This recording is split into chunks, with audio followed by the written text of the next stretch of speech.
I work at our studio, and I'm also our studio's person on the board of directors of the ARC Consortium. So I'm here today in a dual capacity, and what I want to do is give you some idea of what the ARC Consortium is helping to make happen in medicine and pharma. So the ARC Consortium, we are a nonprofit organization organized under the Linux Foundation with three goals. I mean, we're here to promote the growth and development of R and the R community, to support the R Foundation, the people who develop R and take care of it, and also enable the use of R in large-scale operations and organizations. So what you see here are the companies that are presently members of the ARC Consortium. I particularly like to point out Genentech Roche, which has a new member, joined the consortium just this year. And I think, in part at least, their membership was inspired by some of the events that I'm going to tell you about today. So how do we accomplish these goals? We do it by supporting projects and initiatives that are mostly community initiated. We go out twice a year with a call for proposals, and we award grants to proposals that are accepted.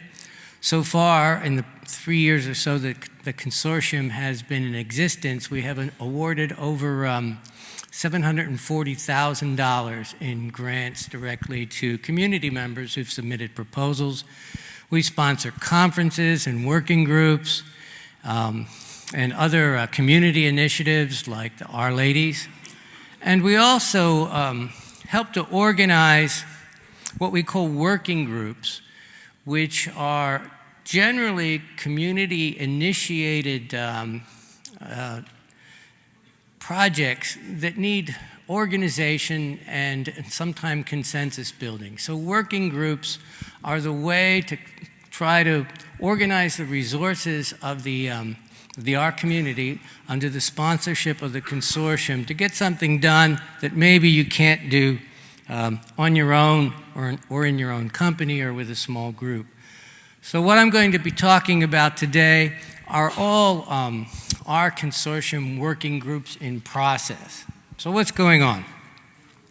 And well, before I move on, let me emphasize that these initiatives that I'm talking about here are not something that's, was thought up by the board of directors of the ARC Consortium. These are really grassroots, community-started projects that were just come to fruition through the enthusiasm of the art champions in various companies throughout the world, and who managed to organize and get the people who are their employers and supervisors excited about what they're doing. So let's look at some of these. So first is R and Pharma. So R Pharma started out last year, envisioned as an annual conference, the kind of complement to this huge gathering, a small, kind of almost working group with the kind of environment where there's just people there to get actual work done and make progress.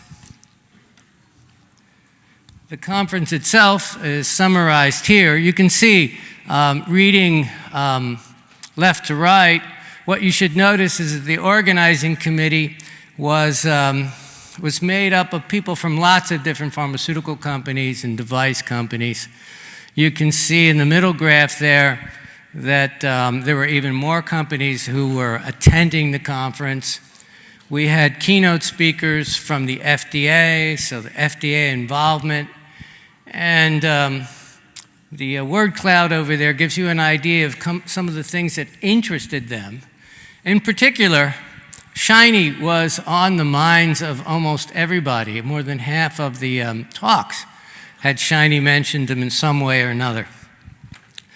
So just to emphasize that, what I'd like to show you here are a couple of projects that were presented at this our Pharma conference. And in particular, this BioWarp application from Roche, it was written up in the RViews blog. You can see it under How to Build the Shiny Truck. It's 100,000 lines of code, and what you should take away from here is that it is a production shiny application that totally permeates all of the regulatory tasks that go on in order to get a drug out. So here we have, you can see here that they have, they're advancing the use of R and shiny in an environment that is extremely important to how Roche operates. Another talk that was presented at the same conference, our Pharma, also by a Roche person, emphasized the kind of environment that they're putting together there. And it gives you some insight into the kind of nitty-gritty steps that need to get done in order to go through their workflow. You know, in particular, they call out the creation of tables and particular formats that have to go into regulatory submissions, a pipeline for producing those tables, and you have to have a modular framework to keep that all happening in a dynamic way. So shiny and the pharmaceutical industry are, you know, it's an extremely important and embedded part now of how they're doing drug development. A parallel initiative, this is another working group, organized about the same time. This project was awarded last year. Initiated through this, the PSI is a worldwide organization of statisticians working in the pharmaceutical industry, and they had a special methods working group. And what they're trying to produce is a validated hub for our packages, validated in a way that's particularly important for the pharmaceutical industry. So what does it mean? You know, validation can mean lots of things, and what they're struggling with is to come up with a concept and a workflow to help people build packages and repositories that would contain just those packages that are validated according to their kind of particular environment in their company. So what they'll do, what the goals are in the beginning, is to come up with an idea of validation that seems appropriate for the regulatory environment that they're in, to develop a concept of risk that might be associated with a package, and to provide standards for how to go about validating packages. And hopefully it will result in perhaps a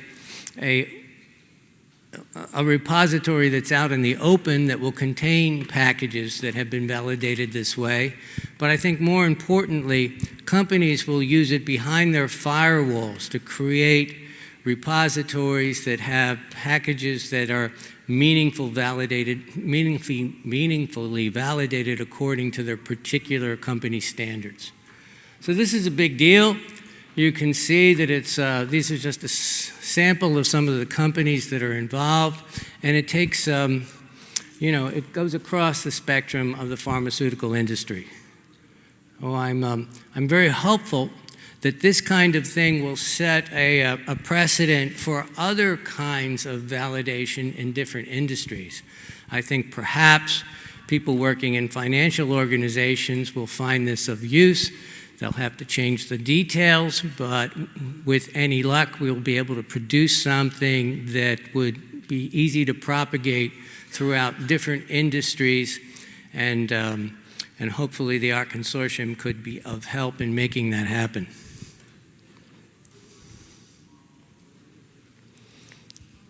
Now, in a parallel effort that's going on, is the last year. We also started an R in Medicine conference.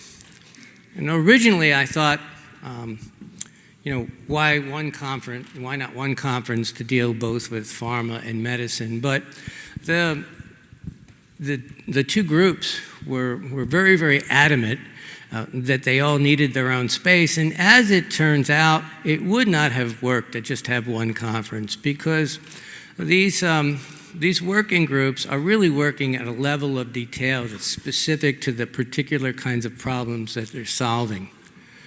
So the R in Medicine 2018 was really focused on clinicians and clinical uses of R. It's something that I did not expect. We had many of the attendees were MDs, PhD MDs, who were either teaching themselves R or in some cases R and statistics all at the same time. And here are a couple of examples of the kinds of applications that they were talking about. This was presented by Rob Tibshirani of Stanford. And what you see is a very practical problem of predicting blood platelet usage. A tremendously valuable resource. People give their blood for this, and they only have the packets. The platelets are only usable for 3 days, so they have about a 5-day shelf life, 2 days for getting everything in the system. And the graphs there you see are indicative of the kind of waste over time. So there was a tremendous amount of enthusiasm, not only to help the human problem of saving this valuable resource, but for saving money to not have these things go to waste. And the solution that they came up with, which is up and running right now, I believe still in parallel with the original system, was to forecast the prediction of how many units to order. So what they did was they changed the nature of the question while they were working, and it came up that it turned out to be a kind of standard convex optimization problem, a linear programming problem, solved, I think they used it using the CVXR package in R, which is really its own kind of DSL for formulating and solving convex optimization problems. And they're hopeful that they'll be able to save a considerable amount of money. So this package is, the link there, you can see the actual analysis, but the package CVXR, I think, might be of use to many of you. And the next application here, I think, is particularly interesting for a group of people, data scientists or used to machine learning. And what we have here are fast and Frugal trees. They're a special, highly restricted kind of decision tree. It's a standard, one way to look at it, it's a standard classification algorithm. But it's highly optimized for decision making. So you can see that every branch of the tree terminates in at least one leaf. So there's a decision to be made. And this is the kind of thing that is particularly appealing to doctors who have to do a kind of very quick decision making. And what they'd like to have is a tool that is sophisticated, can help them make the good decision, but is not complicated and easy to explain and interpret. So these trees seem to be doing pretty well. And they provide an example of, almost every statistical inference problem can be conceptualized as a decision problem. And sometimes going back and forth between the two, when you're doing this kind of analysis, can be really fruitful. And I think what you'll see with this fast and frugal tree kind of approach is that you don't need necessarily the best algorithm in order to make to have a successful outcome. You don't have to have the thing that perfectly beats everything else on the ROC curve. What you need to do is have an algorithm that's good enough to make the right decision. So this is I like it because it's at the interface of machine learning, decision making, very, in a fast and dynamic environment. And I think it could be helpful for all data scientists to delve deep enough into a problem to see whether it can be conceptualized as a decision problem and not necessarily a mechanistic approach to seeing how to grind through a solution. So the package itself, FFTrees, is up on CRAN, and I review a lot of packages, R packages, every month. I blog about that. And I particularly like this one because of the extensive documentation. I would like to offer it as an example of an R package where it seems to me that the authors put almost as much work or maybe more work into the documentation than into the package itself. So I encourage everybody to look at that. And you can see what I have here is a diagram that's a standard one out of their vignette. They took a lot of attention to presenting the work and helping people think through the analysis that they're presenting. So I highly recommend that. Now, I want to say a couple of words about what we might be looking at for 2019.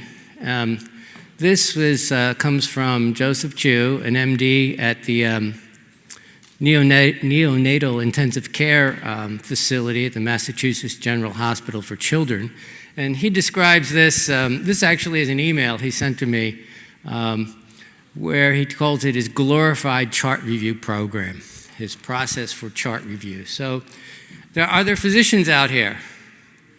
Yes. So I'm sure then you'll relate to this kind of thing.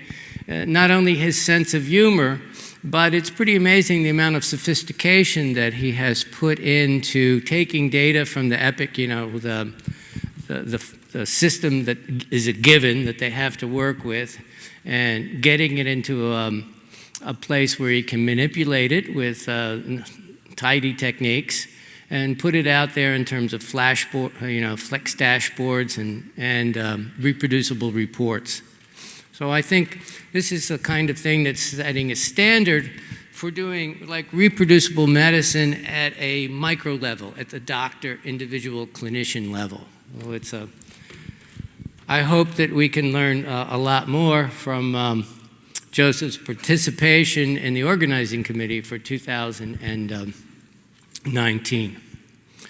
Another group that's doing incredibly interesting and prolific work with SHINY is the Cleveland Clinic Department of Quantitative Health Services. All of these are different risk calculators, SHINY-based risk calculators that they have up online. All of these different diseases. They're up there for everybody. Here's an example of one with, the disclaimer. Don't take this as medical advice, but it's a beautiful kind of thing that can help anyone who's interested in the disease and their particular, where they might be at risk, can access. Again, it's all SHINY based, and these are production, obviously these are production applications up there, 24/7. So I'm hoping, in fact, that we'll be able to interview some of the people involved at this, and I'll publish it on the RViews blog when that happens. And then a final example of analyzing glaucoma. Has anybody here ever taken a visual field test? Yes. So glaucoma is a disease that, one of the leading causes of blindness. Prevalence is about 4% in the population of people 40 to 80 years old, so I'm in there. And it's a degenerative, progressive disease. Your optic nerve deteriorates. So one of the ways they measure this is by making you take this visual field test. So you sit there and you got your eyes, one eye at a time, focused on the dot in the center, and you got this little clicker in your hand, and it's really nerve-wracking because what you're supposed to do is click every time you see a flash of light. And you know, the first thing that happens is you say, where's that flash going to come from? So the flashes of light are randomly distributed around your visual field, and the most annoying part is that they vary in intensity. So sometimes it's a sharp speck, and sometimes you don't even know that you really saw it. But what they're doing is measuring the differential light intensity.